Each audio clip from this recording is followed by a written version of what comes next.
Yo, welcome back. Let's get into it. Me and Dante got a recipe for you.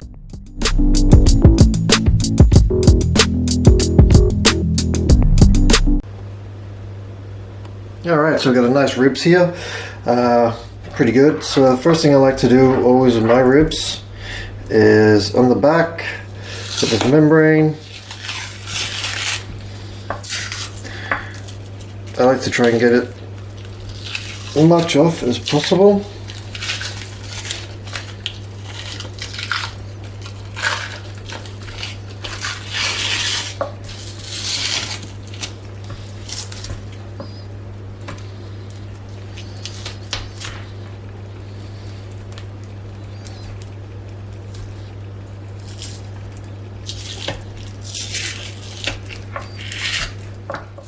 So now I've got them there.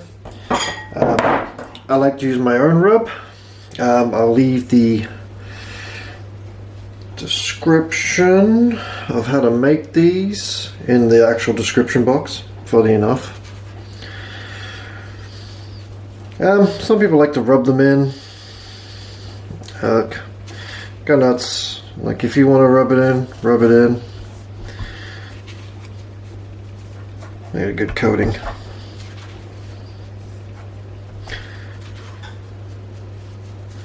So I'm gonna let these sit for a little bit, let it soak in. I like to give about half an hour, things like that. So I'm gonna cook these two ways. I'm gonna do one in the grill and one in the oven because not everyone has a grill at home. You might be living in an apartment or you got an oven. So there'll be two different ways to do this. Let's get it. So I've already got the one in the grill. That's already going. So we're going to prepare the one for the oven. So we're going to take about 3 onions, cut them in half, and I'm going to put them in a bowl. I'll show you the bowl in a sec. Don't worry, you can leave the skin on, doesn't really matter. Right, so basically just like that. So next thing you want to be doing is filling it up with a bit of water. Now if you've got juice or anything like that, like apple juice or anything like that, go ahead, put that in here. That'll be enough. So, next thing we want to be doing is obviously the rib is a little bit too big just to fit in there. So I'm going to half it.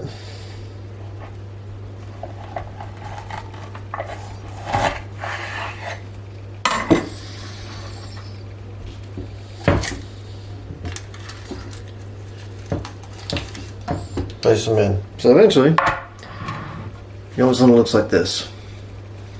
So you're going to put some tin foil over the top.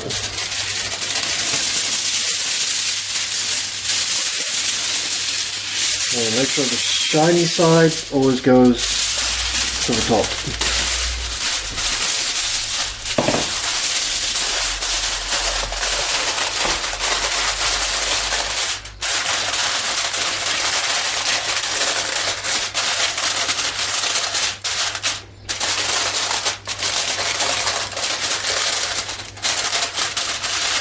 Okay,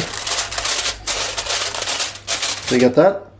So now you're just going to put it in the oven, 160 degrees for 3 hours. That's it. Alright, so I've got 3 flame grill here. I've only got the 2 on the sides on.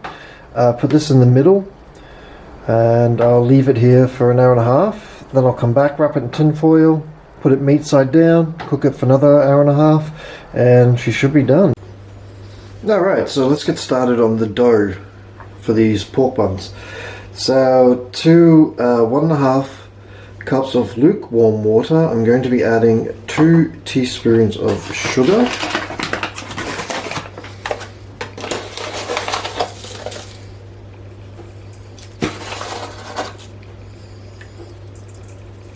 Okay. Give that a little stir.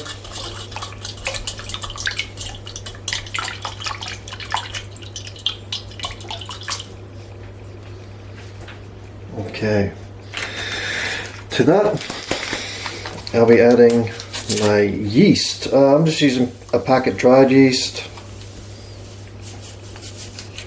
about 5 grams altogether.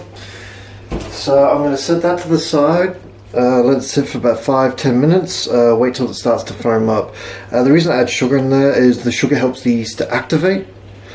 So as you can see on the side here, maybe not, let me get closer. Just along here, it's already starting to activate. So everything around here. So I'll come back in 5 minutes.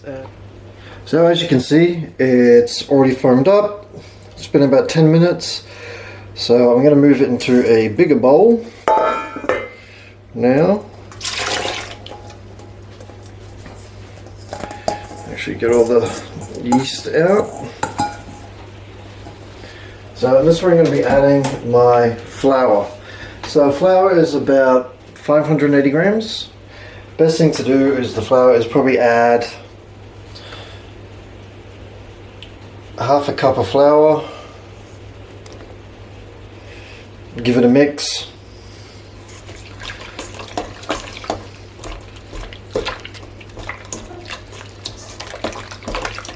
One time. Half a cup. Give it a mix. So I'll finish this off, then we'll come back. Alright, so I've got all the flour in here now. So I'm just going to keep mixing it until it all comes together. Let's just use both hands to get in there. So as you can see, after I've incorporated everything, I broke it up into 4 different dough piles. It'll be a lot easier when you want to knead it, because you're going to need these for 15 minutes per one. I've added a little bit of color to it because obviously Dante, yeah, it's pretty bright and colorful. So I'm going to knead all these. It's quite simple. Just move these out of the way. Now, a good thing would be to use gloves, because you will get your hands stained. Fortunately, I don't have any gloves with me. But basically kneading, folding it over, pushing away. Folding it over, push it away. Also, you can turn it about 45 degrees. It's always good. So this is what you're basically going to be doing.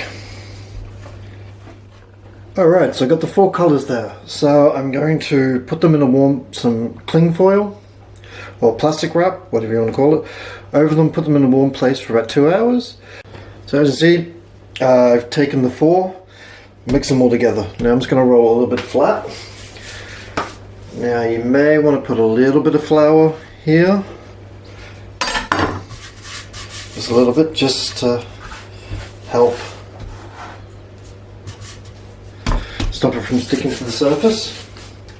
So take your rolling pin, make it a little flat first, have a middle, roll out. From the middle, roll out the other way. From here, roll out the other side. Here again, roll out the other side. Okay, now I've got it rolled out. I'm just going to take the ends. I'm just going to roll this together.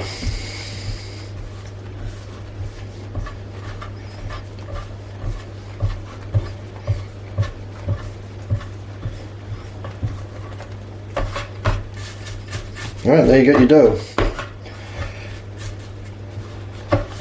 So I'll try and get it at least a good shape. As you can see there. Okay, so take a knife. Yeah, you probably want to cut up maybe 12, so a couple of inches. So we've got one there,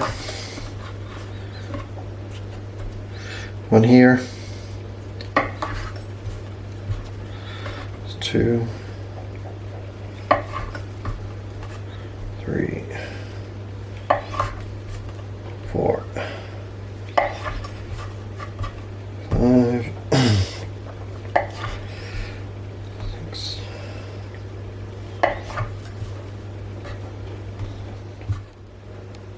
So as you see, I've rolled it out. It's not a perfect circle shape, but for what we're going to be using it for that's perfectly fine. Don't stress out. So we'll roll the rest of them out. And so now that the ribs are done, actually pretty damn good. So basically we're going to cut them all up. So I've taken away all the bones, roughly cut it up to get little bits. Now we're just going to throw this into a bowl, and I'm going to add my sauce to it and let it sit for a little bit. So to do that, I'm adding my sauce that I made earlier on. I'll put a recipe for this one in there, but you can use your own sauce or whatever you like. Now you don't have to, with this recipe, you don't have to put meat in these pork buns. If you want, you could put custard in there, chocolate sauce, or ganache, whatever you feel like.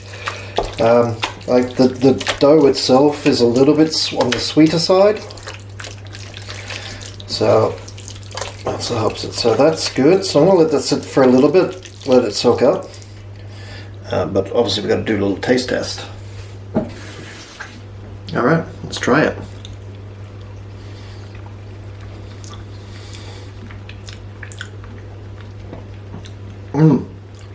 Sweet and tangy, just the way I love my barbecues. Alright, let's get back to it. Alright, so your filling is cooled down enough that you can finally put it on there. So I'm going to take probably about a tablespoon. Should be enough. This could probably be too much, but we'll give it a go. So basically you're taking all the sides, pulling in. Pull a little bit, bring it in, and so on and so forth. I haven't done this in ages.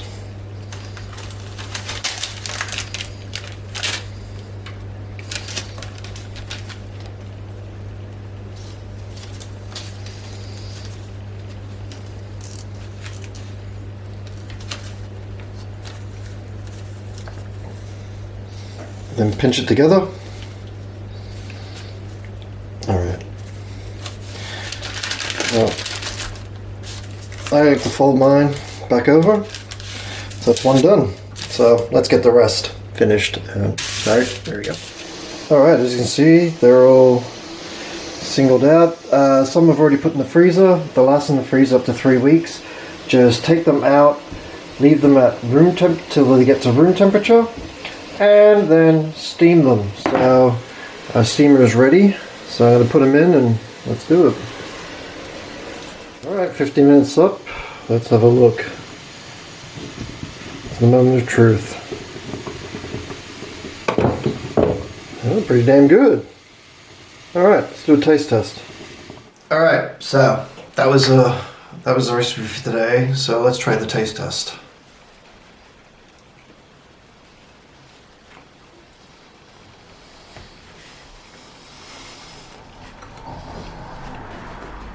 So dough was really good. Enough barbecue, meat and everything was in there to complement the flavor. So definitely it's a win in my book. If you guys want to see more content, you guys know what to do.